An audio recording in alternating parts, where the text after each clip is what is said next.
Hello, this is an introduction to Math 3 Unit 1, and just want to explain to you how the unit task fits into this unit as a whole. This unit is built entirely around the unit task. It motivates both the review and new material, and I encourage you to begin giving them a little glimpse of the task that they're going to attack as they progress through the unit early in the unit. I think I showed this the first or second day that I was working with my students on this to show them why we were doing what we were doing and what our goal ultimately was. And so this is the piecewise function challenge map that they're going to be working on, and their goal by the end of the unit is to be able to make a piecewise function, which they haven't learned yet, that starts them at this point and ends them at this point, and collects as many points as possible along the way. And they earn points by going through some of these treasure symbols. Notice the happy faces are worth the most points, and then a star and a heart and the thunderbolt. Those are all worth different amounts of points, so this is a really tempting spot to try to get to. And then they collect money by hitting those. They spend money, or points, sorry, not money, by the pieces of functions, the type of functions that they use. If they use a linear piece, that costs them 15 points. If they use an absolute value, that costs them 10 points. A quadratic piece only costs them 5 points, and if they use an exponential piece, the hardest piece to use, that is almost free. It only costs them 1 point. So my students, when they used did this task, I didn't give them a lot of hints on this, but there were certain groups who figured out right away that you never really needed to use a linear piece because you could always make an absolute value function and then restrict part of it so you only got a line. And there was at least one group who made it across the entire map using nothing but exponentials. They were the high scorers for this project. And so I would build in some healthy class competition between your periods and also within the class who can get the highest score on this task. To do that, we're going to need to be able to remember how to graph linear, absolute value, quadratic, and exponential functions and write those equations. And we're also going to need to learn a little bit how to put them together into one function, into a piecewise function. And these walls make it extra challenging because you cannot pass through a wall. You can't even pass through this point that's right at the end of the wall. You have to be able to go around and not hit that point, and so that just adds a little challenge to the activity. I'll show you a quick peek at some of the projects that I got with my students. So here was one project, and I can't remember how many points they got, but this is what this looked like for this group. Here was another project, a little bit less ambitious. They had less equations, and that was how that looked. Some of my students I allowed to try this out on Desmos. What I found was they got really good at restricting domain when they had to type it into the computer and see what happened if they didn't. And this was a Desmos graph that they made, and I had one period do it one way and one period do it the other way. Here was another Desmos graph. This is not the best print ever, but you can get the idea. You can see them using absolute value, part of a parabola. These are both parts of parabolas, I think. Another parabola, lots of parabolas. I don't see too many exponentials in this, but it's kind of hard to spot them with this bad print. So just to give you an idea. And when they get to actually doing the project, then they have to verify that their functions hit each reward that they are trying to get. So in this particular piece right here, I've only checked off 2 functions, this one right here and another one right there. Let me show you where they would be on the graph. -8, 3 would be the vertex of this upside down parabola, and so if I was going to graph that one, it would be right here at -8, 3, and as it turns out, this graph goes through hitting that heart and gaining points. There's the vertex, hitting this heart and gaining points, and hitting this heart down here and gaining points, avoiding this wall. Now I have to prove, your students have to prove to you that this parabola will actually hit the starting point and all the places that got them reward points. And so you'll see in my in my worksheet, I drew the place where I was starting and each of the 3 hearts that I hit, and I said the coordinates of those, and then I wrote the function that I was using to go through those points, and I showed plugging in that point, that x value, -10, and getting out that y value, -1. So I showed that that function did in fact hit that point.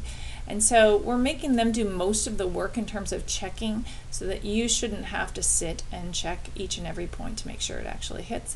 You can just glance through this work and see that that's correct. When I wanted to change, my next piece, notice, is a line, and I was going up to that very expensive happy face I wanted to get to, and so I wanted a line that went just like this. I could see my slope was up 5 over 1. I didn't really want to find my y-intercept, and so this was a really good reason to remember point-slope form instead of slope-intercept. I could use either one of these points when I wrote my point-slope form. I was really focused on that I wanted to get this point, this -5, 4, so I believe I used that in my equation of my line. So you'll check that out here. Yeah, my equation was a slope of 5, and then x minus -5 plus 4. This -4 was over there, but I moved it. When we go to write piecewise functions, we need to be able to get the y by itself, so I moved that on over.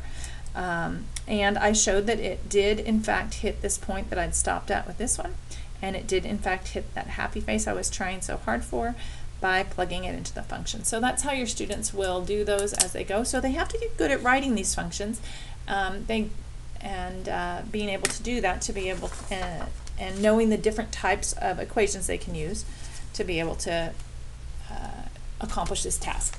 So it's motivating. Let me just show you a few pieces of the unit themselves that help do that. I'm going to start right here on day 1. On day 1, right away, after we've worked with lines for a while, they have write the equations of lines in point-slope form. So there isn't a little section here where they're going to write equations in any form they want, any form you would like them to do. And so most of them, given that you're given a y-intercept here, will use y equals mx plus b slope-intercept form. Here's just reminding them about vertical and horizontal lines.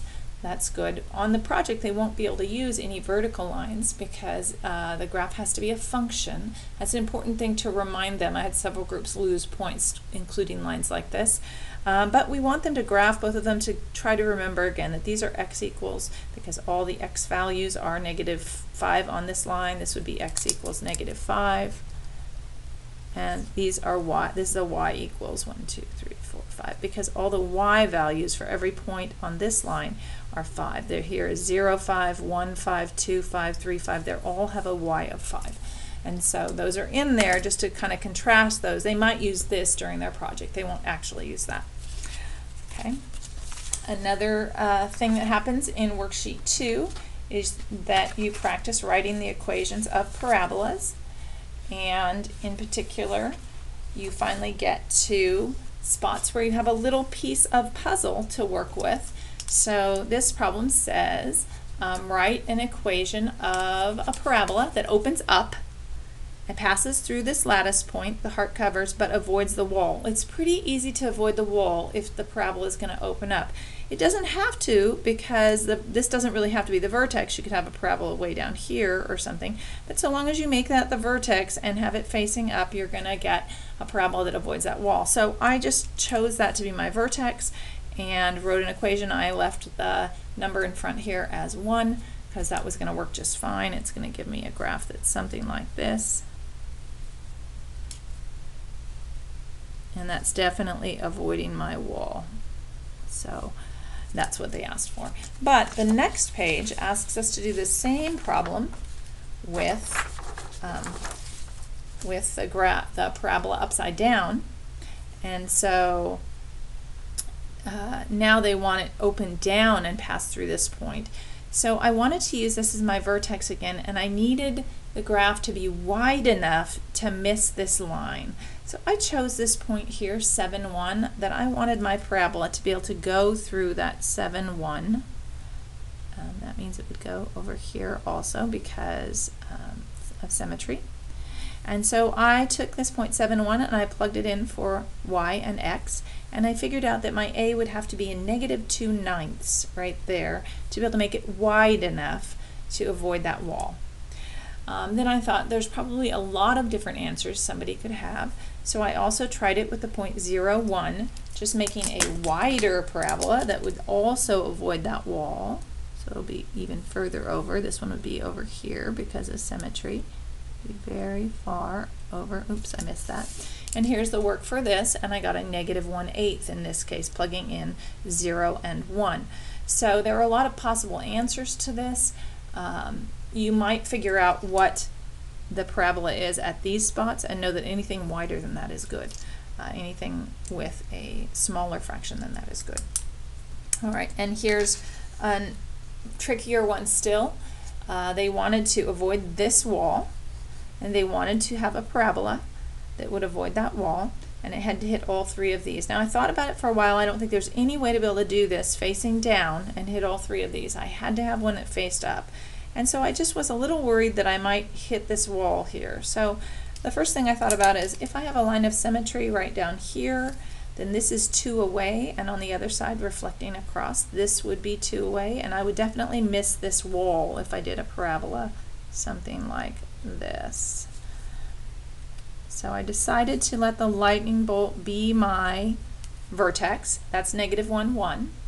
I wrote that equation, and then I needed to solve for what a was. I took this 0.11 and I plugged in, and I got that a was a half. That was an equation. I still wasn't really sure whether or not I was going to successfully hit this point, so then I checked that by plugging in the 3 and 7. Notice that that's the same type of checking that they'll have to do on the project, so this kind of reinforces that project work. Once you get a curve, it has to hit all of the prizes on the curve, and so there's a checking. It does in fact work, and so that was that one. As you keep going in Unit 3, in Worksheet 3, there's somewhere they have to write in equations of absolute values if they wanted to use this as a value function. And then there are some more practice project problems. This one has you write an absolute value function that passes through the lattice points for the heart and the flower, but avoids the wall. And so here's the wall. So the first one I did was this blue one. I decided to use the heart as the vertex, and I counted my slope down to over 4, and I got a -1/2, and that was my equation. And then they said write a second equation different than your first one that also will avoid the wall. So now I decided to make the flower at the vertex, and I counted the slope. It was the same slope, and I just had this vertex, and so then I got a second equation. And there's throughout the unit you'll find little pieces like this that drive to the puzzle. So the sooner you the sooner you show them the project, the more they'll understand what they're doing and what the goal is. In 5, they begin to restrict the domain on these, and so the graphs for 5 are pieces of graphs as opposed to a whole line or a whole absolute value, a whole parabola. You just get a piece of a parabola, so you can see we're even getting closer to our function, our project right now. Just pieces, one way or the other. And so here we get to the point where we're writing the equation and giving the restriction. And so in this one, these dots are here. I'm going to start at -3 and I'm going to stop at 1, and those are both included. They're both solid. So in this little interval, I'm going to use this absolute value equation. For this one, there was no solid dot on there, which says to me that this is going on forever. You might like, when you photocopy, to draw a little arrow on there or a dot if you would like them to close that, but as it is, this parabola then would be x is greater than 0, all values greater than 0. It's always restricted in the x values you plug in because it is a function of x, so it's not restricted with the y's. If you use Desmos to do these, if the kids experiment with Desmos, they allow you to restrict by x's or y's, and they need to know that in function notation, since you're putting in x's, your restrictions should be in x's. Eventually you'll get onto more complicated problem still. This is on the 1.6 worksheet, where now you're given a graph with two pieces, and you need to come up with a piecewise function that describes both pieces together. So I had to do my work for this parabola, and I got this equation, and I was going to use that equation from -6, and a value of -6 to 0. And then after 0, I just wanted the equation of this line, which had a slope of 1 and a y-intercept of 1, so I just put x for that. And so now we're putting those together. And the kids need to learn that when you write a piecewise function all together like that, that the proper way is 1 f of x, not 4 f of x's here, but just 1 f of x with each of the 4 rules and the interval that that rule is used over. It's most commonly written in inequality notation on the restrictions. That doesn't necessarily have to be true, but you'll see on our tests and quizzes that when we write out a piecewise function, we do it with inequality notation. When we're answering a question like what is the domain and range, often you'll see a piece of interval notation. So anyway, just wanted to let you know how the task motivated the entire unit. My students were very concerned with how were they going to make their graph work. If they let this parabola keep going past that heart, they were going to hit this wall and they would lose points. And so showing this as often as you can. Now I didn't hand it out early because once they got it, there were certain students who were really compelled to work on this and not listen to anything I said. So I didn't hand it out till we'd gotten through the at least the first 4 assignments, maybe the 5th assignment. See when you get time. I think I handed it out on a block day because I had time to explain more then. And then I gave them a period of time to work on that, you know, maybe a week or so to work on that while we reviewed and whatnot. And I personally did it with groups of 4. I found that that was probably too big a group to keep them more accountable. I think a group of 2 is the way to go. And I experimented both with turning in electronically via Desmos and turning in on the poster board. I think I liked the poster board better, but I did not mind if people use Desmos to make their graph neat. So again, here was a graph that was made on Desmos. It was made on Desmos, and that's fine. What I did find is students who use Desmos too much often got inaccurate results because they would just round a decimal and not have it accurately hitting the second point. They would have written it off of this point. It didn't exactly hit this point. It came really, really close. But if you plugged it in, you had to round to say that it hit that. And I insisted that they hit them accurately, which they would get if they actually solved for them and just didn't slide it around the graph until they got something that looked sort of good.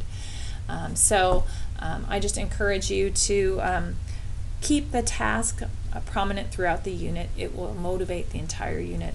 And this shifts and things like this that are coming on in this unit is the heart of the first semester of Math 3.